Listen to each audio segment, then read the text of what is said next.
When needing to adjust tensions, first take a look at your stitch and determine what is off. Now, before you adjust any tensions, make sure that everything is threaded correctly, meaning there's no extra threads wrapped around other parts of the serger that they're not supposed to be at. Check back here with your threads where the spools are and make sure they're not hooked underneath. There is so many times that is, well, the issue, and it's pulling one of the threads to the wrong side because it's really, really tight. Now, I'm going to go through a couple different things that will change when you see different tensions. Now, if you're using the same thread all the way across, same brand of thread, you're probably going to notice you can just keep your numbers all the way at 4. And by the way, if you happen to have little fingers that like to play with the dials, no problem. Just put them back to the number in the middle and start there and test on your fabric you're working with how they're going to look. So what I'm going to do is I'm going to do the first thing. I'm going to loosen up the needle thread down to 1. So the lower the number, the looser the tension. Higher the number, the tighter the tension. And I want you to see what actually it looks like when you have no tension on the needle thread.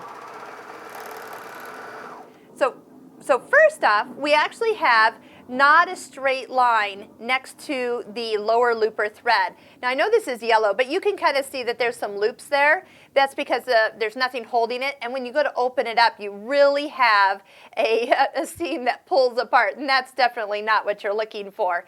So oftentimes, keeping in mind, tensions for needles are much tighter in here. Even though the numbers are all the same, these are a tight tension.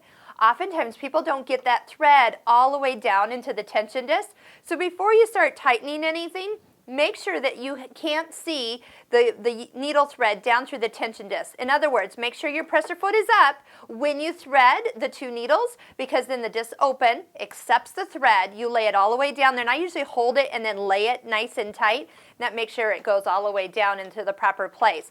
But for any reason you see some loops, you could start to tighten that a little bit to tighten it up so it doesn't pull apart when you open it there.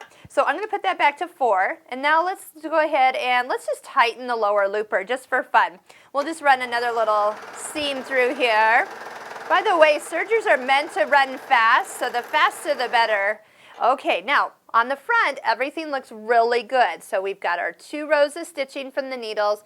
The upper looper goes across. On the back, the lower looper is pulling the upper looper around the edge and back here. And it's also, because it's tight, now it's pulling on that needle thread, the one that we just loosened, but put back to normal. So it's actually kind of pulling it from both directions and leaving us with a little bit of extra opening there. So by that being a little too tight, which it is, if that was the case, you could just go ahead and loosen it up. Go ahead and do a number or 2 when you have something that really needs to see some change, and that should take care of it.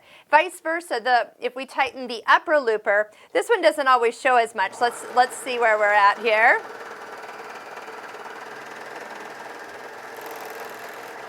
Do you notice I just cut off the same amount of stitching each time? Now this one, again, it's rolling a little bit to the front, not a bad thing. Tensions on the back look nice and smooth, so we have a nice open seam, but you know, it's not as pretty.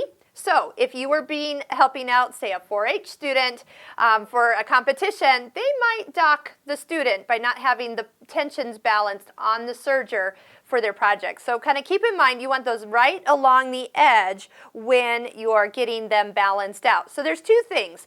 If you have this as an issue, the upper looper is too tight, because we know that we tightened it. But if that was at 4 and everything was at 4, you could do a little of both. You could loosen the upper looper and tighten the lower looper just a little bit. And what it'll do is, like scales, balance it back out to that edge. You probably won't have to go very far. But sometimes, instead of just tightening one more and more and more, go ahead and loosen the other one. So that gives you a nice balance instead of just a cranked up tension to get the result you're looking for. So go a little bit taller or higher, tighter, and a little looser on the other side, and that will roll it to the other. So once again, if you are having tension issues, you've got good quality thread on, your machine's clean, keep in mind you might just cut all your threads and rethread it and see if that will solve it. Many times that has solved serger problems I have run into when I can't spot what the problem is at a glance when everything looks like it's threaded correctly.